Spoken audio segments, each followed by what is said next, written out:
Камрате продолжаются работы по улице Победа. Запланировано расширение проезжей части до 14 метров. По обе стороны улицы будут созданы парковочные места. По словам примара города, парковка поперек улицы устранит неудобства для автомобилистов. Мы именно расширяем улицы для того, чтобы была возможность парковки поперек дороги. То есть, получается, на 300% автомобилей будет помещаться больше, нежели сегодняшний день. Сегодня в длину каждый автомобиль паркуется, а когда поперек дороги паркуются, автомобили может парковаться гораздо больше. Это и проблема снимется из возможности парковки поликлиники, и туда сзади, где гемодиализ, то есть также снимется проблема. Проходящие мимо люди сразу заинтересовались происходящей работой и дали свою оценку. Машины проезжают, и только получается одна сторона, но если здесь парковка будет, то машины будут проезжать, две стороны будет, две полосы. Как вы думаете, будет платная или бесплатная парковка? И какая должна быть? Я не знаю, наверное, будет бесплатная. Нет? У нас есть смысл делать платную вообще? С такими дорогами? Не. Как заметил респондент, с такими дорогами делать парковку платной не имеет смысла. Но какой же она будет на самом деле? Нельзя брать отдельно средства, деньги за парковку.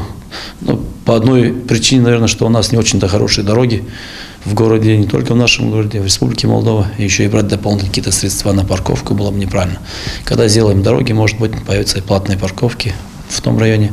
Пока на этом этапе мы не планируем и не собираемся этим заниматься. Насколько же будет удобным новое место для парковки? Мы задавали вопрос людям разных возрастных категорий, и мнение у всех было различное. Каждый поделился своим видением и дал совет. Лучше пускай будут парковки, чем будет вот так вот на дороге стоять будут машины. Они очень большую помеху создают.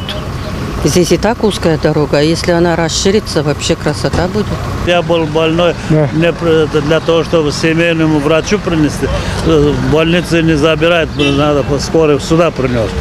А меня остановили за гуманитарку, туда дети принесли меня на руках. Это здесь не должна быть парковка. Все удобно, чтобы делали красиво, даже город цветущий, чтобы было. Возле медицинских учреждений все должно быть свободно, чтобы доступ к скорой помощи был для всех больных. Коляской, пока поднимутся туда, это ужас. А какое место, например, можно было другое? А сзади поликлиники должна, как в Кишиневе, быть эти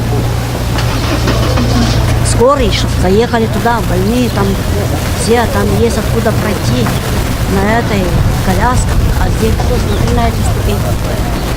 Это бедные люди, инвалиды наши. Должна быть скорая, там это есть, тут написано, по правилам тоже есть, что возле больницы нельзя это останавливать. Вот идите, смотрите, где может человек остановиться, скорая помощь. А сзади колонна идет, значит, это сигналить не можно больного или взять больного сюда. Может быть, и если будет шире, будет лучше. Мне кажется, что властям виднее, чем нам. Завершение работ по улице Победа планируется к середине мая. Общая стоимость проекта по реконструкции всей улицы составляет более 3 миллионов леев.